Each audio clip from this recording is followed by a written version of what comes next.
네, 우리 2022년 우리 교회 목표를 2주 전에 발표했었는데요. 기억나세요? 네, 공동체 회복과 재도약의 준비 이렇게 좀 이야기했었습니다. 공동체성을 강화하기 위해서 올해 우리가 어떻게 할 것인가? 디모데전서의 말씀을 통해서 우리 첫날 한번 생각해 본다면은 다른 교훈, 또 신화, 또 끝없는 족보 이야기 이런 이야기들을 계속 교회에서 한다면은 하나님의 경륜을 이루지 못할 것입니다. 변론, 다툼, 재밌는 이야기들은 굉장히 많이 있겠지만은 복음에서 이야기하고 있는 그런 이야기가 아니라 다른 만약 교훈들이 가르쳐진다면은 교회는 다양한 변론, 다양한 다툼 이런 것들이 일어날 수밖에 없을 것입니다. 헛된 말에 빠져서 율법의 선생이 되려고 하는 그런 사람들의 욕망만 가득하지 믿음에서 나오는 사랑의 모습, 진실한 사랑의 모습은 드러나지 않을 것입니다. 그래서 바울은 전반부에서 복음에 따른 바른 교훈을 가르칠 것을 그렇게 명했던 것이죠. 자, 그렇다면 바른 교훈이 과연 무엇일까? 바울은 여러 가지도 이야기, 바른 교훈 이거다 이론적으로 설명할 수 있을 것 같아요. 그런데 오늘 12절부터 17절에서는 자신을 제시합니다. 내가 바뀐 복음 안에서 바뀐 나의 모습이야말로 바른 교훈이 무엇인지를 드러내는 하나의 예시다, 또 본이다 라는 이야기를 12절부터 17절에서는 이야기하고 있고 18절부터 20절에서는 디모데로 하여금 이 명령을, 이 교훈을 의지해서 선한 싸움을 싸울 것을 명하고 있는 그런 내용입니다. 바울은 주님의 은혜와 긍휼이 임한 자신을 복음의 예시로 제시합니다. 은혜가 무엇입니까? 앞에서 이야기했습니다마는 죄로 말미암아 도무지 자격 없는 자에게 베푸시는 하나님의 친절함, 하나님의 선물이 은혜라고 이야기했습니다. 또한 긍휼은 너무나도 정말 연약하고 비참한 자에게 너무 비참해서 아무도 돌아보지 않을 것 같아요. 그런데 그런 비참한 자에게 하나님께서 불쌍히 여겨주시는 그 불쌍히 여김, 이것이 긍휼이라고 말씀을 드렸습니다.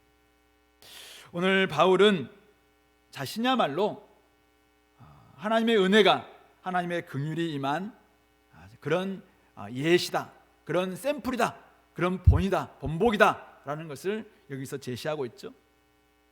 먼저 12절에서 이렇게 이야기합니다. 나를 능하게 하신 그리스도 예수 우리 주께 내가 감사함은 나를 충성되이 여겨 내게 직분을 맡기심이니. 바울이 감사하는 것은 무엇입니까? 먼저는 자신을 능하게 하신 우리 주께 감사한다고 이야기하고 있죠.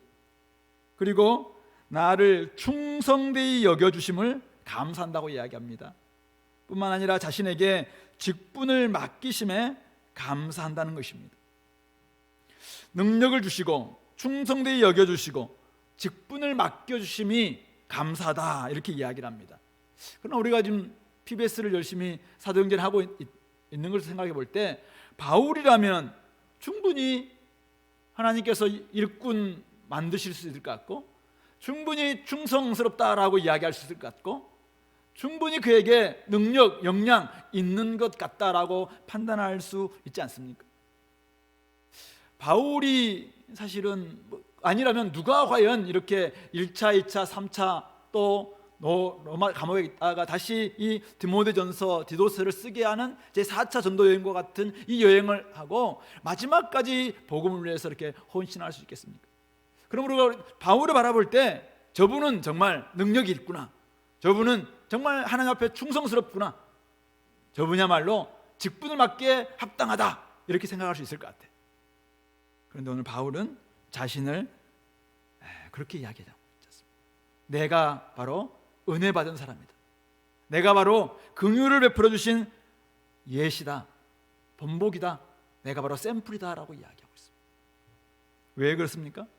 바울은 자신을 이렇게 소개하고 있죠. 13절에 내가 전에는 비방자요 박해자요 폭행자였으나 도리어 긍휼을 입은 것은 내가 믿지 아니할 때 알지 못하고 행하였습니다. 우리 주의 은혜가 그리스도 예수 안에 있는 믿음과 사랑과 함께 넘치도록 풍성하였도다. 전에는 비방자요, 박해자요, 폭행자였으나 지금은 도리어 긍휼을 입은 자라고 소개합니다.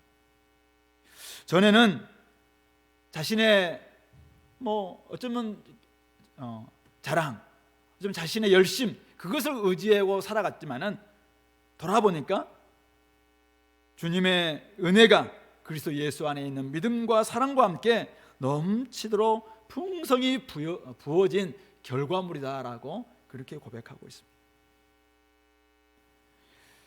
믿음과 사랑과 함께 주의 긍휼과 은혜를 받은 자신을 어떻게 설명합니까? 믿지 아니하였을 때, 옛날 믿지 아니하였을 때 자신은 하나님을 잘 안다고 생각했습니다.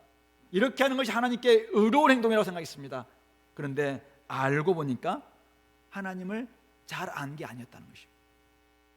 이전에 그는 바리새파의 규율에 따라서 열심히 의롭게 행동한다고 믿는 사람들 잡아서 족치고 또 그냥 사람들한테 집어넣으려고 그렇게 했었습니다. 그런데 알고 보니까 자신은 죄인이었다는 것입니다. 죄인인 자신에 대해서 알지 못했다는 것입니다. 이 땅에 구원자로 주인으로 오신 그분이 정말 우리의 주님이심도 불구하고 그 예수님을 알지 못해서 비방하고 도리어 그 교회를 핍박하고 박해했던 사람이 자신이었다라고 이야기하고 있습니다. 그러니 알지 못하고 행할 수밖에 없었던 사람, 믿는 자들을 열심히 찾아다니며 비방하고 교회를 박해하고 폭행했던 그런 자신을 알지 못했다고, 알지 못하고 행한 행동이라고 주님께서 도리어 불쌍히 여겨주신 것이 자기에게 임한 긍휼이라고 이야기하고 있습니다. 그렇게 자기는 나름대로 열정을 가지고 행동을 했는데 도리어 그것은 주님의 은혜가 예수님을 믿는 그 믿음과 사랑 안에서 정말 풍성히 넘쳐진 결과물이 바로 자신이라고 그렇게 이야기하고 있는 것입니다. 그러니 주님의 은혜를 받고 주님의 긍휼을 입은 것, 근거가 자신에게는 요만치도 없다는 것입니다. 오로지 이것은 은혜와 긍휼 아니고서는 설명할 수 없다는 것이죠. 그럼 도대체 이 은혜와 긍휼은 어디에서 어떻게 해서 나에게 찾아왔는가? 그걸 설명하기 위해서 그는 15절을 이야기하고 있는 것이죠. mit보다 모든 사람이 받을 만한 이 말이여 그리스도 예수께서 죄인을 구원하시려고 세상에 임하셨다 하였도다. 죄인 중에 내가 괴순이라.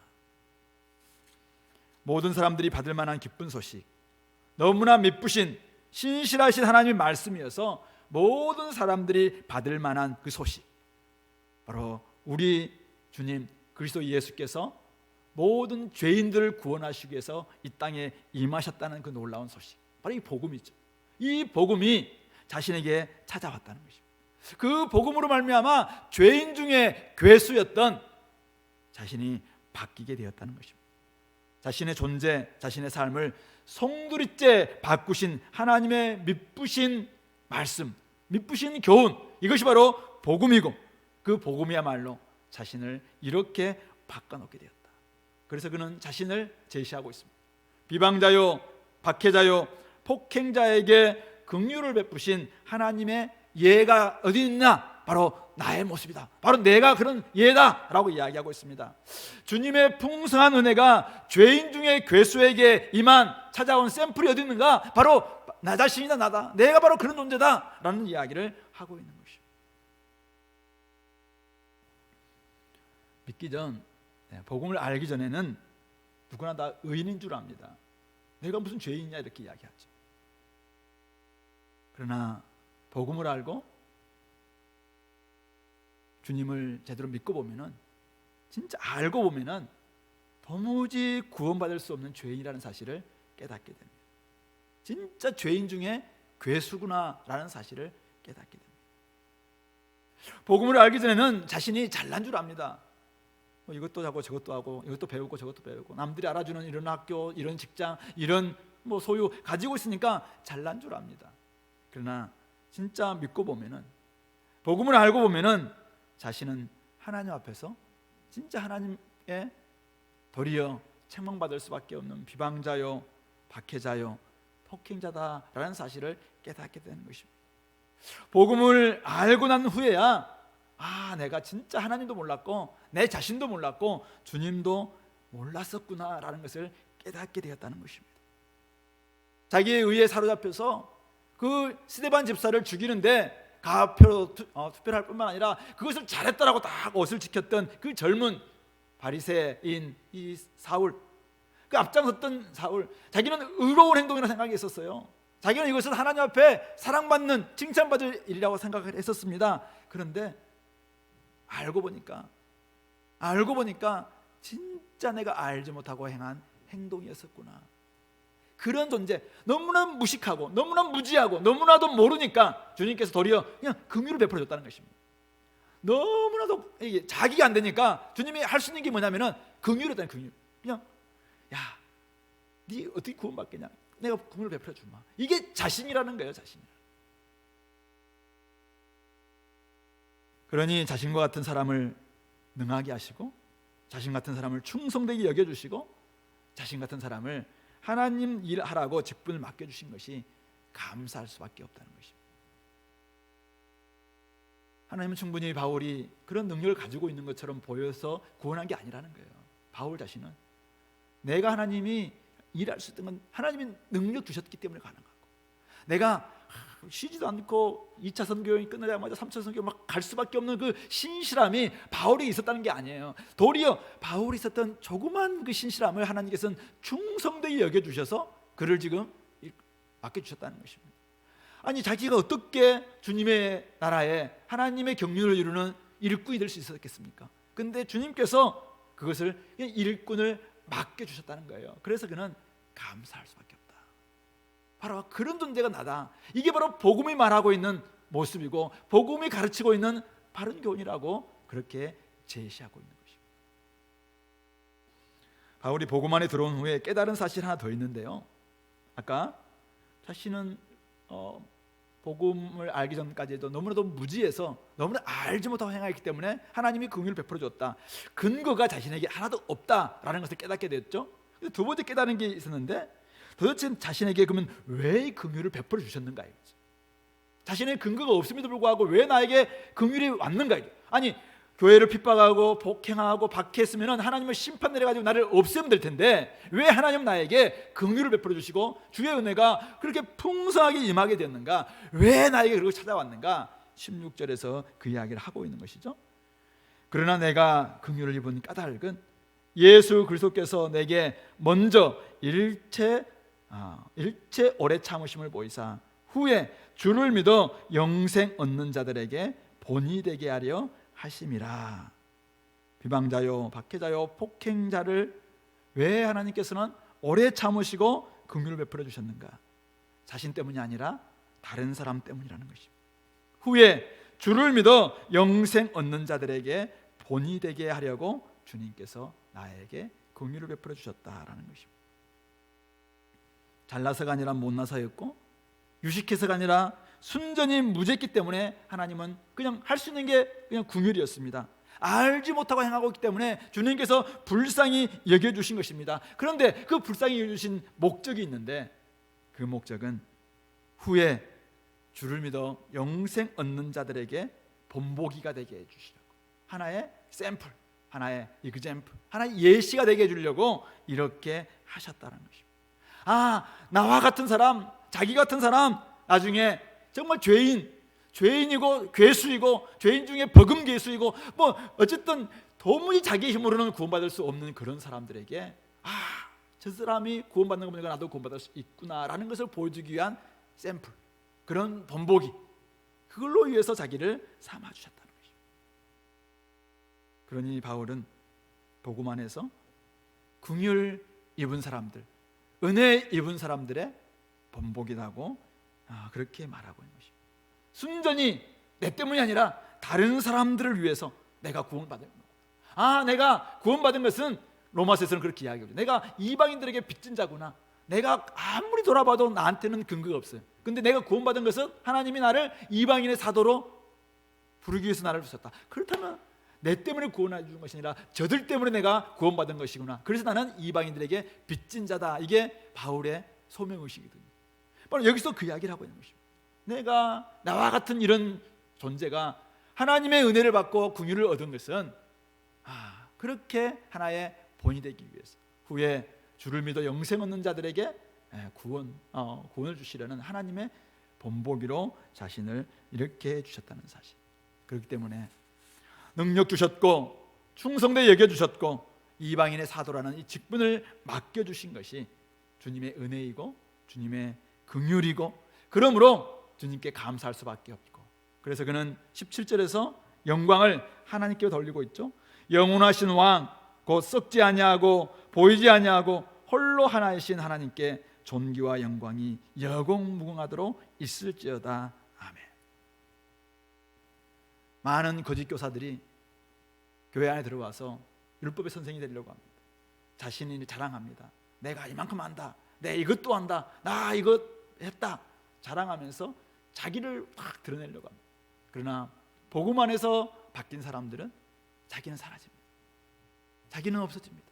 도리어 영원하신 왕, 썩지 않고 보이지 않고 홀로 한 분이신 그분, 그러나 여전히 실제하신 그분만이 우리의 존귀와 영광을 영원 무궁토로 받으실 분이다라는 것을 고백하는, 그런 영광을 하나님께만 돌리는 사람으로 바뀌는 사람들, 이런 사람들의말로 복음의 예시이고 복음의 바로 본 은혜와 긍휼을 받은 사람들의 온전한 삶의 목적이자 모습이라는 것을 말하고 있는 것입니다.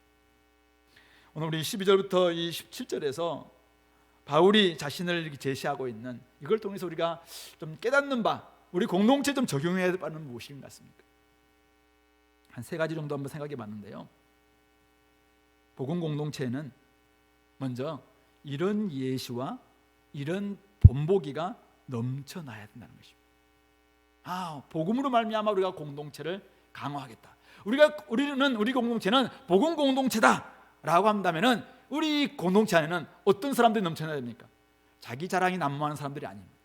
도리어 전에는 어떤 삶을 살았든지 간에 복음으로 말미암아 예수를 만나서 이렇게 변화되었다라고 하는 사람들의 예시, 본보기가 넘쳐나는 공동체가 되어야 된다는 것입니다. 한마디로 말해서 BC와 AD가 뚜렷하게 바뀐 사람들, 예수를 만나기 이전의 삶과 예수를 만나고 난 이후의 삶이 완전히 바뀐 사람들의 이야기가 넘쳐나는 곳, 이것이 바로 공동체여야 된다는 것이죠. 그것이 교회이고 바로 우리 주님의 공동체가 꿈꾸는 모습이어야 한다는 것입니다. 주님으로부터 받은 은혜, 주님으로부터 받은 긍휼의 이야기가 넘쳐나야 거기가 결국은 우리가 강화하려고 하는 이 공동체의 온전한 모습인 것입니다. 우리 안에서 믿음 안에서 내가 정말 변화된 바울과처럼 믿음 안에서 내가 좀 바뀌었어요. 그런 사람이 믿음 안에서 참 아들인 디모데를 태어나게 만들 수가 있습니다. 왜요? 복음이 생명이기 때문에. 그런 BC와 AD가 명확하게 구분된 사람들의 이야기가 우리 교회 안에 넘쳐날 때 우리 교회가 추구하려고 하는 구원의 길을 자세히 가르치는 복음의 일꾼 키워낼 수 있는 것입니다. 우리 공동체는 어떻습니까? 그런 의미에서 우리가 구원의 길을 자세히 제시하기 위해서 우리가 많은 원투원 리더들을 키우려고 합니다. 30명, 40명이 원투원 리더들이 잘 준비되어야 됩니다. 그런데 그들이 단지 하나님 어떤 분이시고 죄는 무엇이고 죄의 결과는 무엇이고 예수님 어떤 분이시고 예수님 어떤 일을 하셨고 어떻게 구원받는가, 이거 안다고 해서 사람들이 바뀔까요? 지식으로 사람들이 바뀌어요? 그렇지 않습니다. 진짜 우리 삶이 샘플이 돼야 되죠. 예시가 돼야 됩니다. 내가 복음으로 말미암아 이렇게 바뀌었습니다. 내가 복음으로 말미암아 이렇게 되었습니다. 나는 이런 하찮은 존재였는데 나를 통해서 주님께서 이렇게 영광받는 존재가 되었습니다. 바로 그렇게 할 때 우리 대학생들이 사실은 어떤 논리와 어떤 것을 가지고 아무리 이야기도 안 될 수 있어요. 그러나 진짜 복음 안에서 바뀐 BC와 AD가 명확하게 구분된 사람들의 이야기가 제시가 딱 될 때 저기 뭔가 있구나. 바로 이것이 우리가 꿈꾸고 있는 복음 공동체이고 우리가 키우려고 하는 구원의 길을 자세히 가르쳐 줄 수 있는 복음의 일꾼인 것이죠. 저는 우리 주은혜 교회가 2022년 그리고 이후에 지속적으로 이런 사람들이 계속 양산되고 또 나와줬으면 좋겠습니다. 그러기 위해서는 내가 성도대원들, 여러분들 한 사람 한 사람들이 명확하게 이렇게 바뀐 사람이 돼야 됩니다. 우리 부모님들이 명확하게 예수님 때문에 바뀐 사람이 될 때 자녀들이 그것을 따라가게 될 것입니다. 우리 리더된 여러분들이 명확하게 B씨와 AD가 구분되는 그런 사람으로 바뀔 때 다른 사람들에게 나를 제시할 수 있는 것이죠. 그러면서 이렇게 따라오라, 이렇게 살아가자라고 말할 수 있게 될 것이죠. 두 번째는 우리 공동체 핵심 가치가 주님의 일꾼을 키우는데 복음의 일꾼, 말씀의 일꾼, 선교의 일꾼을 키우겠다, 이런 우리의 가치가 있어요. 이런 것들이 있는데 저는 우리 공동체 그 안에 들어가면 정신이 이 은혜와 긍휼을 이해한다고 생각합니다. 우리 주은혜 교회 이름 자체가 이미 주님의 은혜잖아요. 주은혜, 바로 우리 안에 핵심 가치가 있다면, 어떤 것으로도 포기할 수 없는 핵심 가치가 있다면 그것은 은혜와 긍휼을 이해한다는 것입니다. 이것이 바로 복음이 가르치는 바이고 이것이 복음의 정신이기 때문에 그렇습니다. 제가 사실은 이것을 근데 어떻게 좀 설명해 볼까 이렇게 고민하다가 금요일 날 막 준비하는데 이걸 모르는 사람은 어떻게 했어요? 우리 교회가 막 이렇게 했다 이렇게 알 것 같은데 이게 어떻게 좀 알 수 있을까 한데, 토요일 날 어저께 큐티를 다 하는데 베데스다 연못 다 제시해 주는 거예요. 베데스다, 자비의 집, 긍휼의 집이잖아요. 근데 거기는 38년 된 병자가 누워 있습니다. 왜 누워 있는가? 먼저 연못에 들어가는 사람만이 낫는다는 그 신화를 그냥 따라서 수많은 사람들이 막 경쟁하는 곳이잖아요. 양문곁, 예루살렘 성전 양문 곁에 수많은 제사를 드리기 위해서 양을 잡고 들어가는 바로 그곳 옆에 하나님의 긍휼과 하나님의 은혜가 늘 이루어지는 바로 그 양문 곁에 있는 베데스다, 자비의 집, 긍휼의 집임에도 불구하고 거기는 오직 성공하는 한 사람만이 구원받는 그 논리가 사실은 늘 지배의 논리가 되어 있는 바로 그런 곳이었습니다. 자기의와 경쟁에서 성공하는 그것만이 여기서는 구원받을 수 있는 유일한 길이다라는 것이 그냥 드러나는 바로 그곳이었습니다. 그곳에 우리 주님께서 찾아가십니다. 그리고는 38년 된 병자에게 묻습니다. 네가 낫고자 하느냐? 어쩌면 삶의 의지마저도 경쟁이 졌을 뿐만 아니라 삶의 의지마저도 다 이제는 막 없는, 아니 누워있기만 하는 것이 자기의 일상이 되어 있는 그 사람에게 주님께서 뭘 묻습니까? 네가 낫고자 하느냐? 그의 의지를 지금 부릴 듯 세우고 있습니다. 그때 이야기합니다. 내가 저 연못에 가려고 하지만 아무도 나에게 자비를 베풀어 주는 사람이 없습니다. 아무도 나에게 긍휼을 베풀어 주는 사람이 없습니다. 내가 하려고 하는데 남들이 먼저 갑니다. 주님께서 이야기합니다. 일어나 네 자리를 들고 걸어가라. 주님의 긍휼로, 주님의 자비로 그는 취함을 받습니다. 나음을 받게 됩니다. 나중에 더 나쁜 것이 들지 않도록 죄짓지 말라라는 이야기를 하시죠. 그러나 이런 엄청난 은혜와 자비가 베풀어지는 그런 그 현장 옆에 유대인들이 찾아옵니다. 안식이기 때문에 어겼다는 거예요. 안식이기 때문에 사람 고치면 안 된다는 거죠. 안식이기 때문에 38년 된 병자 아니라 죽는 사람이 살리는 것도 안 된다. 율법의 논리를 가지고 제시합니다. 이게 교회에서 되냐 이거지. 오늘 우리 삶이 복음의 정신, 우리 삶에 은혜와 긍휼이 살아있다는 것은 뭘 의미합니까? 세상이 어떤 논리를 가지고 있다 할지라도, 다른 사람들이 어떤 지배 논리를 가지고 있다 할지라도, 어떤 것이 타당성의 구조랄지라도 오늘 우리의 삶 속에서 주님께서 가장 중요시 여기는 거예요. 바로 그 은혜와 긍휼 아니면 한 사람도 구원할 수 없다. 바로 그 논리, 그 정신이 오늘 우리의 지배 구조가 되어야 됩니다. 우리 지배 논리가 되어야 됩니다. 그것이 우리가 사실은 가장 포기할 수 없는, 마지막까지 포기할 수 없는 딱 한 가지를 꼽으라면 바로 그것이어야 된다는 것이죠. 이것이 주은혜 교회입니다. 이것이 우리 주은혜 교회가 가지고 있는 사실은 지향점이자 정신이어야 된다는 것이죠. 우리를 능하게 하시고 우리를 충성되게 여기시고 직분을 맡기심이 주님의 은혜요 긍휼입니다 라는 것을 고백하는 그런 공동체, 그런 공동체가 우리 대학부 공동체, 우리 장년부 공동체, 여러분들의 공동체가 될 줄 압니다. 최근에 여러 가지 몇 가지 이야기를 들으면서 이런 은혜와 긍휼이 진짜 필요한 곳이 있는데요, 제가 살아보니까 그래요. 가정이야말로 이 은혜와 긍휼 없이는 살아갈 수 없는 곳이구나. 서로가 잘난 맛을 막 자랑하기 시작하면은 남편과 아내 못 견딥니다. 저런 남편을 내가 믿고 따라왔어? 견딜 수가 없는 것이죠.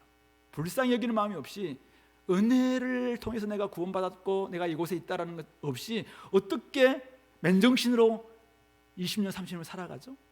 살아갈 수 없습니다. 그러니까 싸우고 갈라지고 결국은 자기의 주장하다가 깨질 수밖에 없어요. 그러나 결혼이 은혜로 구원받았구나, 내가 은혜로 말미암아 이것이 주어졌구나 생각하면은 진짜 불쌍히 여김이 생겨요. 다른 사람들 불쌍히 여기고 나도 불쌍히 여길 뿐만 아니라 사랑하는 아내가 나를 위해서 얼마나 고생하고 있는가, 이 불쌍히 여기는 마음이 생기죠. 저 사랑하는 남편이 저렇게 밤도록 저렇게 일하면서 할 수 있는 것, 그것은 바로 어떤 우리를 위해서 이렇게 헌신함이구나, 불쌍히 여기는 마음이 생기는 것이죠. 그럴 때 이것이 다시 유지가 되고 회복이 일어날 수 있는 것입니다. 데이트도 마찬가지예요. 데이트할 때 왜 싸우죠? 처음에는 안 그랬잖아요. 뭔가 쓰여가지고 괜찮아 처음에는. 근데 나중에 조금씩 벗기 시작하면은 이게 막 싸움이 시작돼요. 왜요? 은혜와 긍휼로 하지 않기 때문에. 그냥 여기에서 자기가 더 달랐다는 거죠. 그게 못마땅한 거죠. 내 기준은 옳고 다른 기준은 틀렸어요. 그러니까 거기에서 다툼이 생기는 것입니다. 저는 우리 교회뿐만 아니라 여러분들의 삶에, 그리스도인들의 모든 삶의 여정 속에 이 은혜와 긍휼이 꼭 필요하겠다, 이런 생각을 하게 됩니다. 세 번째는, 우리가 강화하려는 공동체성은 우리 자신만을 위함이 아니라 다른 사람들을 위함이어야 된다는 것입니다. 이것이 복음에 근거한 공동체의 지향점이어야 합니다. 하나님은 모든 사람들을 받으셨습니다. 그리스도 예수께서는 죄인을 구원하시려고 세상에 임하셨습니다. 죄인들만 득실거리고 있는 세상에 임하신 목적은 바로 그들을 구원하기 위해서였습니다. 어떻게? 은혜와 긍휼로. 그래서 공동체는 은혜의 예시들, 긍휼의 본보기들이 넘쳐납니다. 세상이 아무리 효율을 따지고 능력을 높이 산다 하더라도 복음에 근거한 공동체는 긍휼과 은혜로 변화될 그런 사람들을 위해서 여전히 나아가야 합니다. 저들은 우리의 세상적인 기준으로는 도무지 구원받을 수 없어요. 그러나 여전히 그들에게 은혜를, 긍휼을 위해서 필요한 사람들이구나, 필요하구나. 우리를 보니까 우리가 은혜와 긍휼 때문에 구원받았어요. 그러면 저들 또한 은혜와 긍휼이 필요하구나. 그래서 우리가 열심히 하나 되어서 저들로 나아가자, 이렇게 함께 공동체를 강화시키는 것이 바로 우리 공동체이어야 된다는 말씀. 비방자, 박해자, 폭행자도 긍휼로 말미암아 바뀔 수 있는 공동체. 죄인 중에 괴수마저도 은혜 베풀어 주시면 얼마든지 들어올 수 있는 공동체. 그렇기 때문에 우리 공동체는 우리끼리 그런 사람들에서 좋아서 우리끼리 머무는 것이 아니라 또 다른 은혜가 필요하고 긍휼이 필요한 사람들을 향해서 나아가는 그런 공동체여야 돼요. 여러분들은 저를 바라보면서, 저를 볼 때마다 어떻습니까? 박 목사님 보니까, 박철진 목사님 보니까 소망이 생긴다, 이런 생각이 듭니까? 아니면 막 절망이다, 이런 생각이 듭니까? 저는 왜 하나님께서, 아니 박 목사님께서, 하나님께서 세워주셨습니까? 왜 저를 이곳에 일꾼을 내어서 맡겨주셨을까? 나름대로 필요한 역량이 조금 있기도 하고 충성스러움이 조금 있기도 하고 직분을 맡겨도 이것을 할 수 있겠다라는 이런 마음이 들어서 했겠죠. 근데 이것이 여러분들에게는 소망인가요? 저분도 저렇다면 나도 할 수 있다, 이런 소망이든가요? 아니면 아니 저렇게 놀라운 분이 나는 도저히 안 되겠다, 이런 생각이 드나요? 바울을 바라볼 때는 어떻게 바울을 이렇게 하지만은 저를 바라볼 때는 우리 할 수 있겠다, 이런 마음 안 드나요? 안 그래요? 나도 할 수 있겠다. 좀 그렇죠. 여러분들 오늘날 한 2, 3년 안에 우리 한국교회에 지금 많은 다음 세대 목회자들이 세워졌는데요, 한번 찾아가 보세요. 저와 같은 사람이 있는지. 한국에 네노라는 교회 있잖아요. 찾아가 보세요. 저와 같은 학력, 저와 같은 인물, 저와 같은 배경 가지고 있는 사람이 아무도 없어요. 저는 해외 나가서 지금도 한국말도 어눌하잖아요. 요즘 생각도 잘 안 나. 근데 오늘날은 다른 데 교회 오면 얼마나 유창한 영어와 외에서 학위들과, 저는 MDB 학위 외에는 THM이나 박사학위도 없는 그런 사람이죠. 그럼에도 불구하고 왜 저를 이곳에 세워주셨을까? 그것은 소망을 주기 위해서. 소망을. 후에 주를 믿어 영생 얻는 자들의 본보게 되기 위한 전조연상이죠. 저로 말미암아 나도 할 수 있겠구나. 나도 조장될 수 있겠구나. 나도 직분자 될 수 있겠구나. 나도 목회자 될 수 있구나. 나도 하나님 나라를 위해서 쓰임받을 수 있겠구나. 이런 예시라는 것이죠. 오늘 바울 사도가 자신을 부끄러운 각오잖아요. 철저히 막 까발리고 있잖아요. 지금 내가 폭행자였고 박해자였고 비방자였다. 자기를 집중하고 자기에게 집중하고 자기 영광을 구하는 사람이 이런 이야기 할 수 있겠습니까?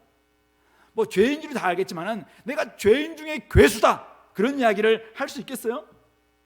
근데 바울은 지금 기꺼이 자기의 사랑하는 아들이잖아요. 사랑하는 영적인 아들이잖아요. 그 앞에 대놓고 지금 다 까발리고 있어요. 폭로하고 있습니다. 자기의 비밀과 같은 어쩌면 감추고 싶은 이야기를 드러내놓고 있어요. 왜 그렇습니까? 왜 지금 이렇게 자기를 드러내면서 복음에 집중하고 있습니까?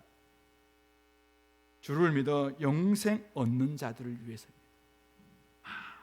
어떤 나쁜 짓을 한다 할지라도, 이전의 사람이 어떠했다 할지라도 충분히 주님 앞에 들어올 수 있는 예시구나, 본이 될 수 있겠구나. 하나님의 오래 참으심과 긍휼의 풍성함만이 돋보이는 바로 이것이 바울의 자기 고백인 것입니다. 하나님께만 존귀와 영광을 돌리는 모습, 이것이 바로 복음에 기초한 공동체가 보여야 될 모습이고, 공동체가 지향하면서 수많은 사람들을 얻고자 하는 그런 목표여야 된다는 사실입니다. 죄인 중에 괴수가 완장 찼다고 까불겠습니까?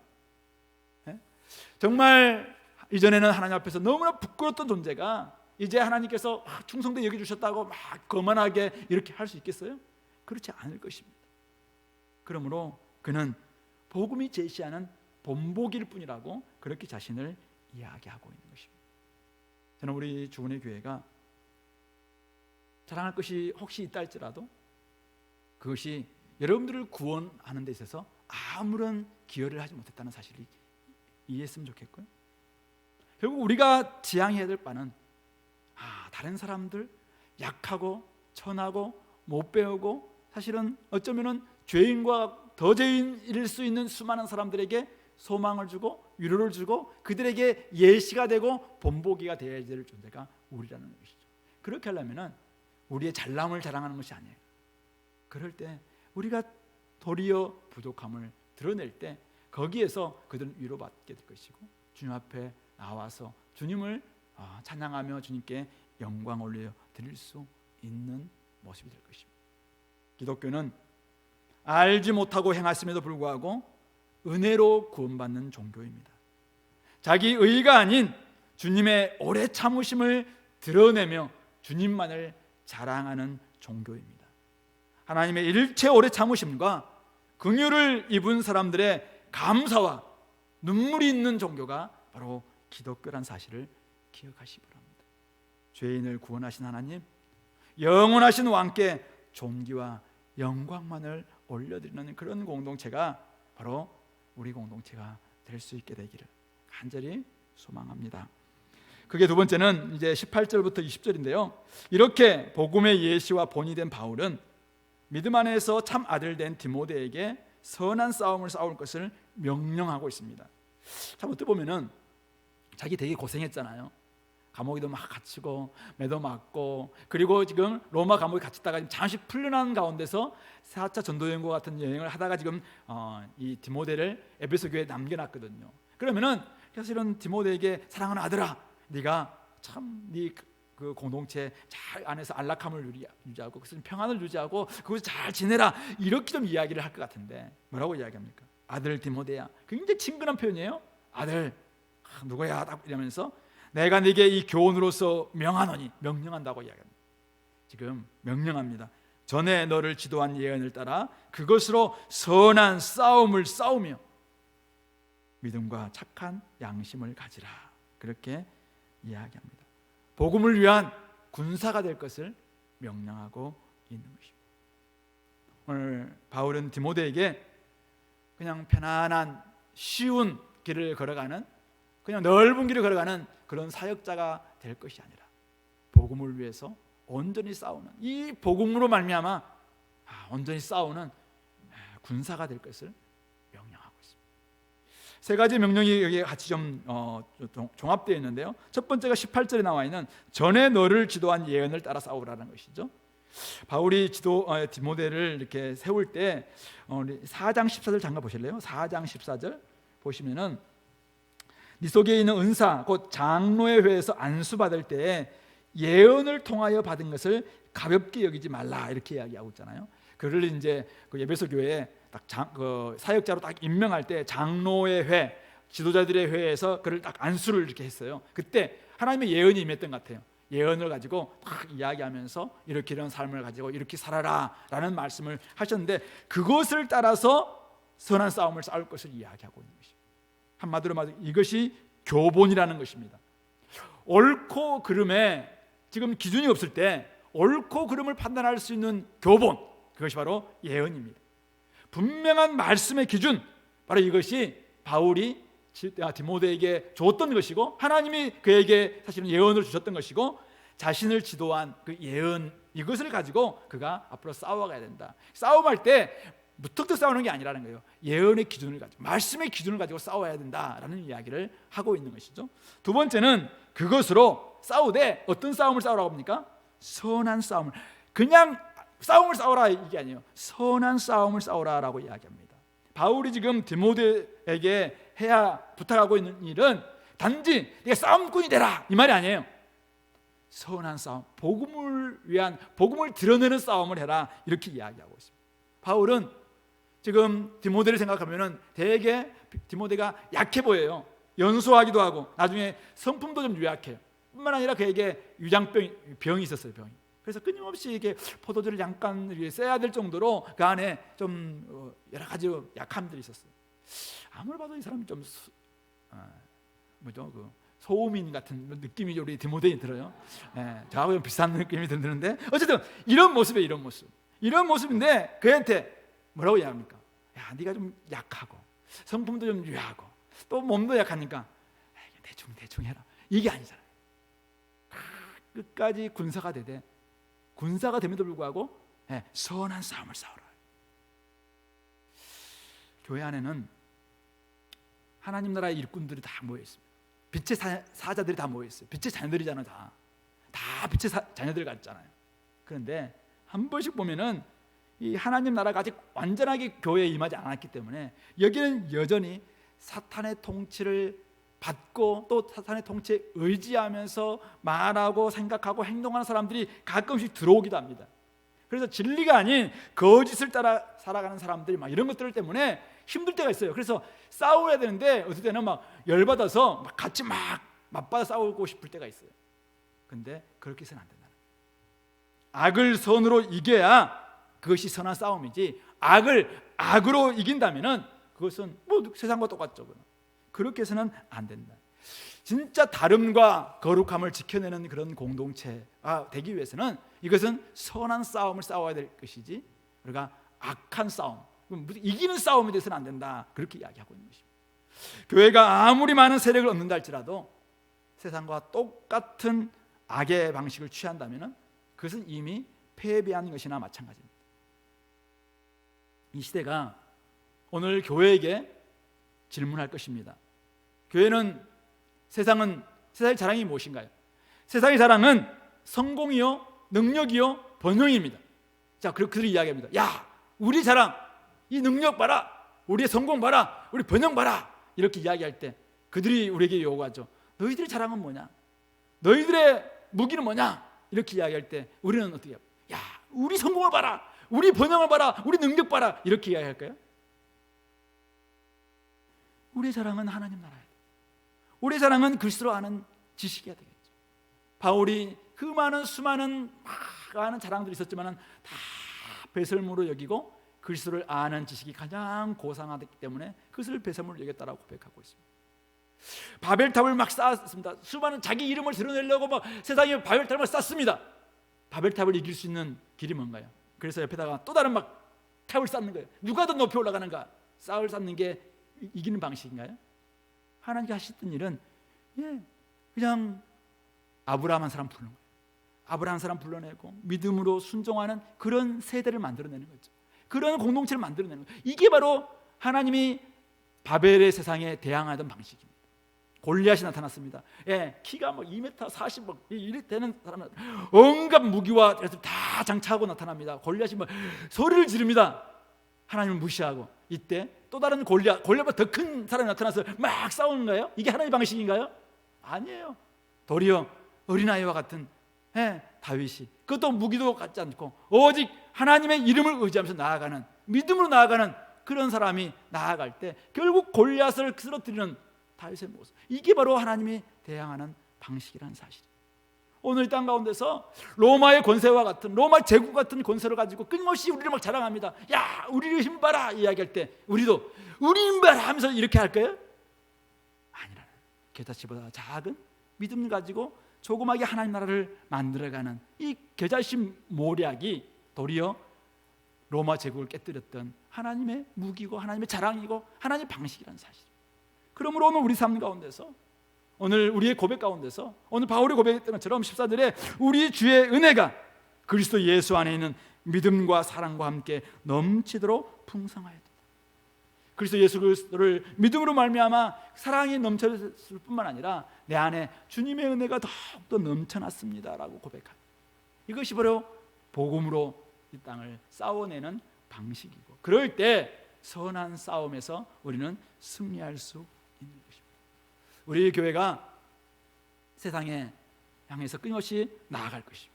우리는 개토가 아닙니다. 우리끼리만 모여서 잘 먹고 잘 살려는 그런 우리 개토가 아니에요. 세상으로 나아가야 됩니다. 나아갈 겁니다. 어떻게 나아갈 겁니까? 세상의 방식이 아니죠. 세상보다 더 똑똑하고 세상보다 더 능력 많고 세상보다 더 부자고 세상보다 더 번영하고 세상보다 더 성공해서 야 우리를 믿어라. 이게 복음인가요? 그게 아니라는 것입니다. 선으로 악을 이기는 것이죠. 하나님의 방식으로 이겨내는 것입니다. 그래서 우리는 믿음으로 싸워내야 됩니다. 믿음으로 이겨야 됩니다. 믿음이 이긴다. 선이 이긴다. 복음이 이긴다. 바로 주님의 십자가가 능력이다. 이것을 고백하는 우리 공동체가 되어야 될 줄 압니다. 바울은 믿음과 착한 양심을 가지라고 이야기합니다. 믿음과 착한 양심은 동반자의 관계고 동전의 양면과도 같습니다. 믿음이 없다면 전할 메시지가 없을 것입니다. 그러나 착한 양심이 없다면 전하는 메시지는 거짓말이 되고 우리는 위선자가 되고 말 것입니다. 그런 점에서 복음과 삶은 하나입니다. 믿음과 착한 양심도 하나입니다. 그런데 오늘 에베소 교회는 어떤 이들은 이 양심을 버렸습니다.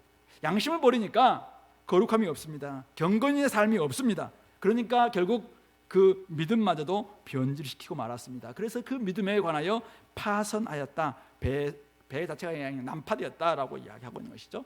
그것을 야기했던 두 인물이 등장하고 있는데 후메네오와 알렉산더입니다. 디모데후서에 나타나는 이 인물들인데요. 디모데후서 2장 17절에 후메네오 바로 부활이 지나갔다라고 주장하면서 이제 공동체에 들어와서 악성 종양처럼 공동체를 아예 변질시켰던 그런 인물이고 디모데후서 4장 14절에 나와 있는 구리장수 그 알렉산더가 있는데 이 사람인지 명확한 근거는 찾지는 못했지만 같은 인물이라고 본다면은 디모데후서 4장 14절 보니까 바울은 이렇게 이야기하죠. 구리 세공업자 알렉산더가 내게 많은 해를 입혔으니 주께서 그 행한 대로 그에게 갚으시리니 이렇게 이야기하고 있잖아요. 그러므로 어쨌든 이 사람은 공동체에서 또 여러 가지 해악을 끼쳤던 이런 인물들입니다. 그렇기 때문에 바울은 이들을 사탄에게 내주는 방식, 공동체에서 쫓아내는 방식을 취합니다. 그렇게 한 이유는 그들이 훈계를 받아 신성을 모독하지 못하게 하려 함이니라. 하나님께 비방하지 못하도록, 하나님의 이름을 만홀히 여기지 않도록, 하나님을 신성 모독하는 그런 존재가 되지 않도록 도리어 그가 깨닫고 밖에 나가서 도리어 사탄이 내어줌으로 말미암아 자기가 정신 차리도록 교정하기 위해서 이 징계를 했다라는 이야기를 하고 있는 것이죠. 근데 이 안에 들어있는 정신은 그죠. 교회가 어떤 교회일 것인가? 영광스러운 그리스도의 몸이고 거룩하신 하나님의 이름을 드러내야 될 것이기 때문에 이 믿음과 착한 양심을 결코 포기해서는 안 된다. 그렇지 않으면은 이 따라오는 삶 자체가 파산할 수밖에 없다라는 것입니다. 이것이 바로 디모데가 싸워야 될 싸움의 내용이자 어쩌면은 우리가 취해야 될 싸움의 성격이다라는 것을 말하고 있습니다. 이 싸움은 2022년을 살아가고 있는 저와 여러분들, 우리 공동체도 여전히 유효한 것 같습니다. 우리 공동체는 우리끼리 좋은 공동체, 우리끼리 편안한 공동체, 우리끼리 안락한 공동체를 만들기 위해서 존재하지 않습니다. 그래서 우리는 끊임없이 선교를 지향하고 하나님의 만드신 세상을 지향하고 믿지 않는 사람들을 지향해서 나아가는 그런 공동체가 됩니다. 우리는 하나님을 알아가고 알려주는 이 사명을 위해서 존재하는 공동체여야 합니다. 자, 그런데 알려주기 위해서 나아가야 되는데 세상이 끊임없이 우리와 함께 싸움을 걸어올 것입니다. 그럴 때 우리가 하나님을 알아가는 이 일을 소홀히 한다면 어떻게 됩니까? 기준을 놓치는 것입니다. 싸움의 기준을 확보하지 못합니다. 뭐가 옳은지 뭐가 그른지 알지 못할 것입니다. 세상도 자기들도 진리라고 이야기합니다. 우리도 진리라고 이야기하죠. 종교다운주의의 특징이죠. 포스트 모던 시대에서는 다 진리라고 이야기합니다. 그렇다면 무엇으로 우리가 이것을 진리인지를 판명할 것인가 라고 이야기할 때 더 위에 있는 그분의 가치를 가지고 결국 우리가 살아내는 것을 통해서 결국 이것을 보여줘야 됩니다. 그래서 우리는 끊임없이 하나님을 더 알아가야 됩니다. 창조주 하나님께서 이 땅을 창조하시고 우리에게 행하셨던 그런 일들을 발견하는, 하나님을 알아가는 이 일이 굉장히 중요합니다. 그래서 이 아는 일은 단지 머리로 지식으로 아는 영지주의적 알미 아니라는 것이죠. 이것은 히브리적인 알미입니다. 알면 삶으로 전환돼야 됩니다. 그래서 하나님을 알아가는 이 일이 새로 살아가는 이 일을 통해서 사람들에게 이게 진리라는 것을 보여줘야 됩니다. 그렇지 않으면 우리는 아무리 기준을 가지고 이야기한다 할지라도 싸움에서 이겨낼 수가 없을 것입니다. 그러나 어쨌든 우리는 결국 선한 싸움을 싸워내야 합니다. 무엇보다도 믿음과 착한 양심을 가지면서 이 싸움을 감당해야 됩니다. 위선적인 모습은 더 이상 안 됩니다. 우리는 진실한 모습이 되어야 됩니다. 진리를 가지고 있는 사람들, 결국 진실함, 겉과 속이 같아야 됩니다. 그래야지 우리가 이 싸움에서 승리할 수 있고, 이 오늘날 갈수록 다양한 진리가 있다라고 이야기하는 사람들 속에서 진리의 진정성이 무엇인지 우리의 삶을 통해서 내가 보여주마라는 것으로 우리가 나아갈 수밖에 없는 것입니다. 단지 우리가 많은 것을 지식적으로 안다고 해서 끝나는 것이 아니라는 것입니다. 그러므로 여전히 우리에게는 같은 싸움이 우리에 지금 남아있는 것입니다. 바울이 디모데에게 명하셨던 이 싸움은 오늘 2022년을 살아가는 저와 여러분들에게도, 우리 주부에게도 여전히 이 싸움이 있는 것입니다. 복음을 알아야 됩니다. 복음을 살아내야 됩니다. 복음을 전해야 됩니다. 다른 가르침으로는 용납할 수 없습니다. 하나님의 나라와 의를 구하는 일에 전념하는 싸움을 감당해야 합니다. 근데 그것을 어떻게 해요? 우리가 그것을 드러내는 증거가 되어서, 우리가 예시가 되어서, 우리가 본보기가 되어서 이 싸움을 감당해야 되는 것입니다. 살아가면서 앞으로도 우리 대학부 안에서도 청년부 안에서 장년부 안에서도 갈수록 이 믿음에 파선하는 사람들이 종종 있을 것입니다. 양심도 버리기도 하고 믿음에 파선한 사람이 있을 거예요. 이런 사람들을 어떻게 할까요? 결국 우리는 그런 사람들도 다 사랑으로 용납해야 된다. 그러면 진리 공동체 될 수 없어요. 끝내 우리는 그들이 끝내 돌아오지 않을 때는 사탄이 내주는 어쩔 수 없이 징계할 수밖에 없는 것으로 나아가야 됩니다. 그런데 거기까지 가기 전에 우리 공동체는 복음에 입각한 바른 교훈과 바른 삶으로 한 사람 한 사람들을 붙들어야 해요. 우리 주님께서 바울 같은 사람을 일체 오래 참으심으로 그를 결국 바꿔냈습니다. 그것처럼 복음은 우리는 포기할 수 있어요. 그러나 복음은 그 사람을 바꿀 수 있을 것입니다. 그래서 우리가 복음을 더욱더 정말 보여주고 들려주고 가르쳐주고 하면서 주님처럼 오래 참음으로 선한 싸움을 싸울 수 있게 되기를 바랍니다. 그러나 끝내 이 복음의 진리를 거부할 때는 어쩔 수 없이 오늘 바울이 하고 있는 것처럼 치리할 수밖에 없어요. 그럴 때 교회도 유지될 수 있고 그 사람도 교훈을 받아서 신성을 모독하지 않는 가운데서 결국은 회복될 가능성들이 있기 때문에 그렇습니다. 말씀을 맺겠습니다. 2022년 우리 주은혜 교회에게 주어진 사명, 선한 싸움 무엇인지 한번 기억했으면 좋겠습니다.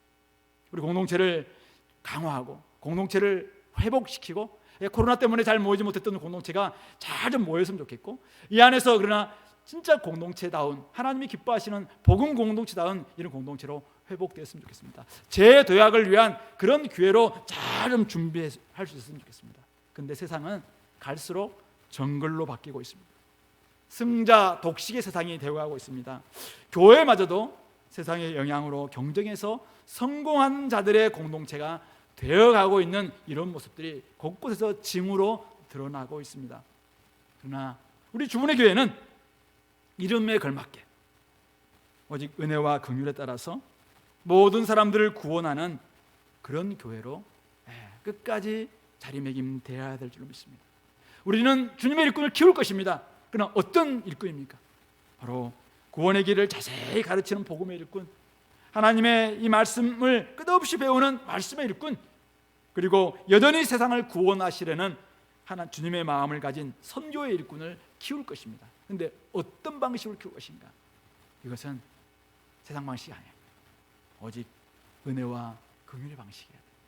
주님께서 우리에게 찾아오셨던, 우리를 이렇게 바꾸셨던 것처럼 우리 또한 우리의 후배들과 우리의 제자들과 우리의 다음 세대들을 그렇게 바꿔야 돼요. 그래야지 거기에 은혜가 남아있습니다. 거기에 눈물이 남아있습니다. 거기에 간증이 남아있습니다. 거기에 하나님의 긍휼이 사람들 속에 흘러가게 될 것입니다. 성도 여러분, 우리 교회가 그렇게 한번 될 수 있도록 여러분들이 먼저 준비하시고 또 이런 마음 가지고 여전히 우리가 세상 속으로 나아갈 준비를 하는 이런 한 해, 또 매일매일 매순간 매순간이 될 수 있기를 간절히 바랍니다. 세상은 하나님을 거부하지만은 하나님은 세상 포기하지 않았습니다. 우리 조은의 교회를 남겨두신 이유가 거기에 있습니다. 하나님은 세상을 포기하지 않았습니다. 우리도 세상을 포기해서는 안 됩니다. 그러나 나아가되 세상 방식이 아니라 다른 방식, 주님의 은혜와 긍휼의 방식으로 나아가서 그들을 죄인 중에 개소와 같은 죄인들을 다 구원하시는 그 일에 우리가 헌신할 수 있는 우리 모든 공동체 성원들 될 수 있기를 말씀으로 권면합니다. 같이 한번 기도합시다.